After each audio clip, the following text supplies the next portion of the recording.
அகர முதல எழுத்தெல்லாம் ஆதி பகவன் முதற்றே உலகு. அகர முதல எழுத்தெல்லாம் கற்றதனால் ஆய பண்பின் கொள்வான் அறிவன் நடால் தொழாரே மலமிசையேகினான் மானடி சேர்ந்தார் நிலமிசை நீடு வாழ்வார்.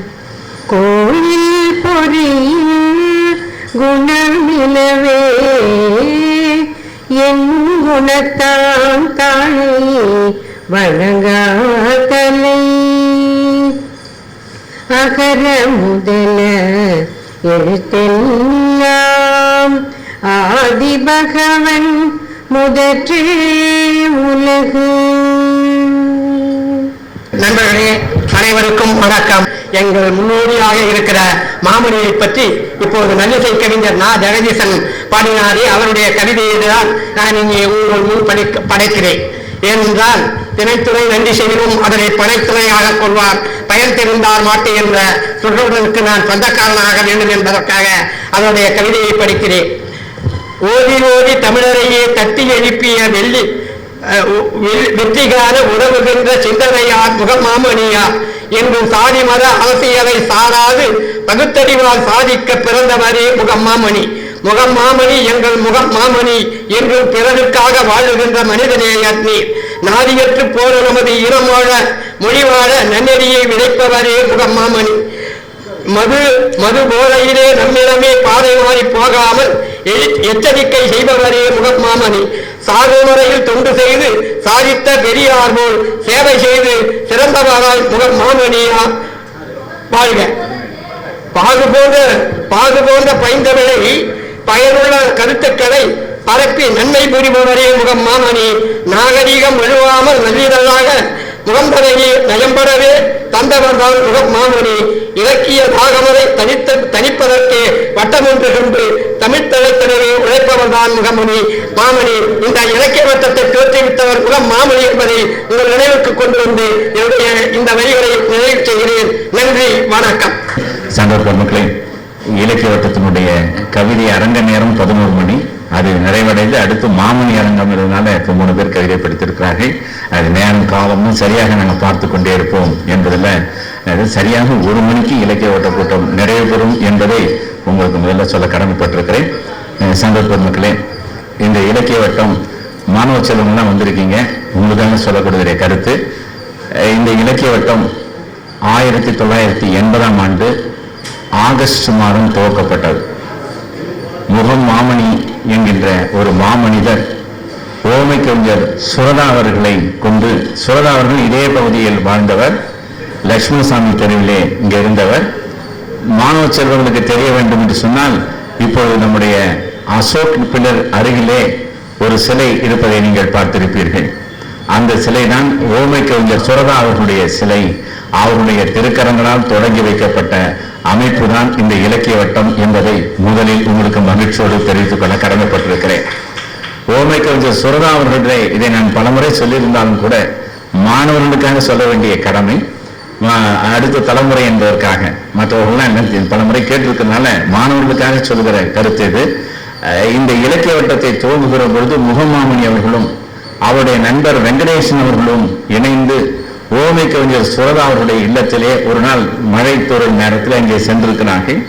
சென்றவர்கள் அங்கே ஓமை கவிஞர் சுரதா அவரிடத்திலே நாங்களெல்லாம் இலக்கிய வட்டம் ஆரம்பிக்க போகிறோம் என்று சொன்ன உடனே, போங்கயா, உங்களுக்குலாம் வேற வேலை கிடையாதா, இலக்கிய வட்டம் தான் துவங்குறீங்க என்று சுரதாவுக்கே உரிய பாணியிலே முதல்ல சொன்னார். அடுத்து நீங்க என்ன வேலை பண்றீங்க அப்படின்னு இருக்கிறார்.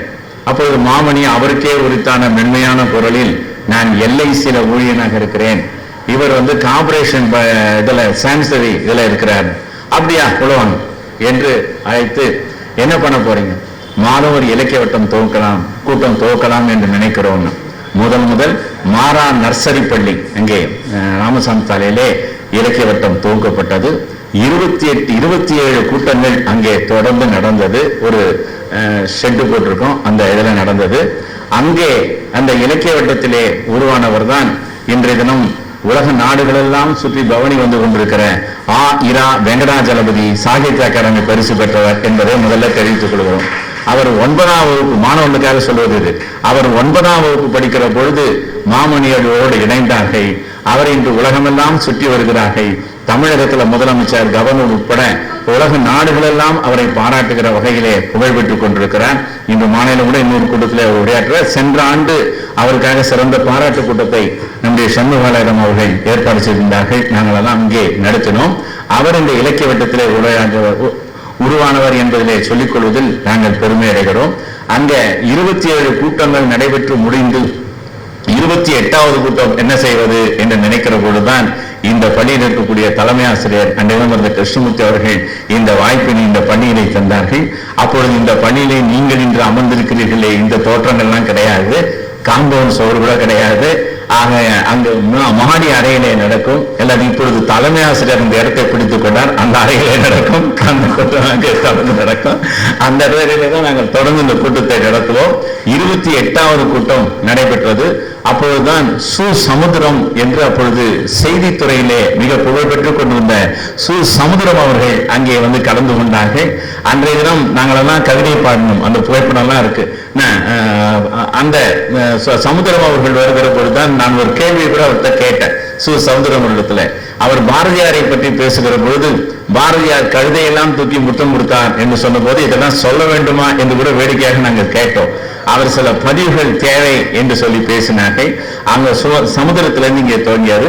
அடுத்து இந்த இலக்கிய வட்டத்திலே இன்னொரு சிறப்பு, முகமாமணி அவர்கள் தங்களுடைய முகம் இதழை ஒரு இதழ் தோன்ற வேண்டும் இந்த பகுதியில. முக்கியமா இலக்கிய வட்டம் இந்த பகுதியில் தோக்கப்பட்டதற்கு காரணமே இந்த பகுதியில் இலக்கிய அமைப்புகளே இல்லை என்கின்ற வகையில் இருந்ததனால இலக்கிய வட்டத்தை தோன்றினார் என்கின்ற செய்தியை நாம் பதிவு செய்ய வேண்டும். அதுதான் முதல்ல அவருடைய நோக்கம். அதற்கு பிறகு முகம் என்கின்ற ஒரு மாத இதழை மாமணி அவர்கள், சீபா பாலசுப்ரமணியம் அவர்கள் அப்பொழுது துணைவேந்தராக இருந்து மறுபடியும் அவர் சென்னை பல்கலைக்கழகத்தினுடைய தமிழ்துறை தலைவராக இருந்திருந்தார்கள். அவர்கள் வந்து முகம் இதழை இதே பள்ளியில் தான் தலைமை ஆசிரியருடைய அறையில் தான் வெளியிட்டார் என்கின்ற அந்த செய்தியும் சொல்ல நான் கடமைப்பட்டிருக்கிறேன். அதனால இந்த பகுதியில பல அமைப்புகள் உருவாக்கி பலர் உருவாக்கிறார்கள். பல அமைப்புகள் உருவாயின. பாவேந்தர் பாசறை இங்கே உருவாயிற்று, மக்கள் கவிஞர் மாமன்றம் இங்கே உருவாயிற்று. அதற்கு அடுத்து பட்டுக்கோட்டை கல்யாண சுந்தரனுடைய பேரில் மக்கள் கவிஞர் மாமன்றம், தலைநகர் தமிழ் மன்றம் என்று இலக்கிய சோலை என்கின்ற ஒரு அமைப்பு உருவாயிற்று. அதற்கு பிறகு நூலகத்திலே வாசகர் வட்டம் என்கின்ற ஒரு அமைப்பு உருவாயிற்று. அதற்கு பிறகு அந்த வட்டார நூலகத்திலே ஒரு அமைப்பினை உருவாக்கினோம். அப்படி தொடர்ந்து பல அமைப்புகள் இங்கே உருவாவதற்கு காரணமாக வித்திட்டவர் முகமாமணி. நீங்க என்ன நடத்த போறீங்க, கூட்டம் நடத்துவீங்களா என்று கேட்டு சுரதா அவர்கள் தொடங்கி வைத்தார். அவருடைய திருக்கரங்கள் ராசியிலே நமக்கு நம்பிக்கையிலே எனக்கு நம்பிக்கையிலே என்று சொன்னாலும் கூட சுரதா அவர்கள் தொட்டது தொடங்கும் என்கின்ற வகையிலே இந்த அமைப்பு தொடர்ந்து 502 கூட்டங்களை நடத்தி இந்த 503 அடியெடுத்து வைத்திருக்கிறது என்ற செய்தி. இதிலே வந்தவர்களுடைய பட்டியல்களை எல்லாம் தொகுக்க வேண்டும் என்பதற்காக முயற்சி செய்தோம். ஏற்கனவே அந்த பணியை நண்பர் இடமாறன் அவர்கள் 300 கூட்டங்கள் வரையிலே தொகுத்திருந்தார்கள்.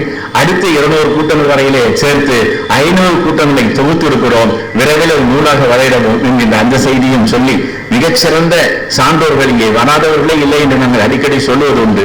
முதலமைச்சராக இருந்தவர்கள் வரவில்லை. கல்வி அமைச்சர் அன்பழகன் அவர்கள் இதே பகுதியில் அந்த பகுதியில் பேசினார். அப்போது இது வந்து கூரை இருந்த இடம், இங்கே வந்து உரையாற்றிருக்கிறாங்க. அங்கே பேராசிரியர், அதே போல் பன்மொழி புலவர் காப்பாத்துறையார், SP முத்துராமன் அவர்கள், மறைந்த சேகர் அவர்கள், அப்புறம் முத்தமிழ் காவலர் கியாபே விஸ்வநாதன் அவர்கள், நார்ம துரைக்கண்ணன் அவர்கள் இந்த பட்டியலே போட்டுக் கொண்டிருக்கிறார். எல்லா தமிழறிஞர்களும் இங்கே வந்திருக்கிறார்கள் என்பது இங்குதான். அதாவது தமிழுக்கு ஒரு திருக்கோயில் வேண்டும் என்று சொன்னால் தமிழறிஞர்கள் வந்து நடமாடி சென்ற ஒரு கோயிலாக காண வேண்டும் என்றால் இந்த அரசு பள்ளி தான் என்று நாம் முதலிலே சொல்லலாம். அந்த அளவுக்கு புகழ்பெற்ற பள்ளி இந்த பள்ளி என்று சொல்லலாம். இதை கால்படாதவர்களே கிடையாது. காரணம், நான் அடிக்கடி மதுராந்தகத்தில் சொல்கிறப்போ சொல்லுவேன், இது ராமானுஜர் நடந்த பூமி, பார்த்து நடங்கப்பா, வேகமா ஓடாதீங்க என்று வேடிக்கையாக சொல்வது உண்டு. ராமானுஜர் திருப்பாதம் பட்ட இடம் என்று. காவல்துறையிலே ராஜவேல் என்று ஒருவர் இருந்தார். இங்கே இந்த பகுதியில் இருந்தவர், காவல்துறையில வழக்கறிஞராக பணியாற்றியவர். அவர் ஒரு முறை என்கிட்ட சொன்னார், பிரபாகரன், பட்டுக்கோட்டைக்கு செங்கம்படுத்தாங்காடுக்கு போனேன். நான் காவல்துறையில உயர் அதிகாரி. எனக்கு என்னன்னா அந்த மண்ணில் கால் பதிக்கணும்னு ஆசை. என்ன பண்றதுன்னு பார்த்தோம், கூட டிரைவர் இருந்தாரு. நான் பாட்டுக்கு செருப்பை கட்டினா அவர் சிரிக்க போறாருன்னு ஒரு பயம் எனக்கு வந்தது. என்ன பண்றதுன்னு தெரியாம அவரை காஃபி வாங்கிட்டு சொல்லி அனுப்பிச்சுட்டு உடனே ஷூ எல்லாம் கட்டிட்டு அந்த மண்ணில் காலை வச்சு தொட்டு கும்பிட்டுட்டேன் அப்படின்னு அவர் வேடிக்கையா சொல்லுவார், மறைந்த ராஜவேந்திர காவல்துறை அதிகாரி. அது போல நான் மாணவர்கள் சொல்லுவேன், ராமானுஜர் நடந்த பூமி, பெரிய பெரிய அறிஞர்கள் நடந்த பூமி, இந்த பாடம் பட்ட பூமி. ஆகவே அதிர்ந்து நடக்காதீர்கள் என்று மாணவர்களை வேடிக்கையாக சொல்வதுண்டு. அதுபோல நீங்களும் இங்கே அதிர்ந்து நடக்காமல் ஆர்வமாக எல்லாருடைய ஆற்றலும் நமக்கு குவிகிற பூமி என்கின்ற நிலையிலே இந்த மாணவ செல்வங்களை கொள்ள வேண்டும் என்கின்ற பெருமை இந்த பள்ளிக்கு உண்டு.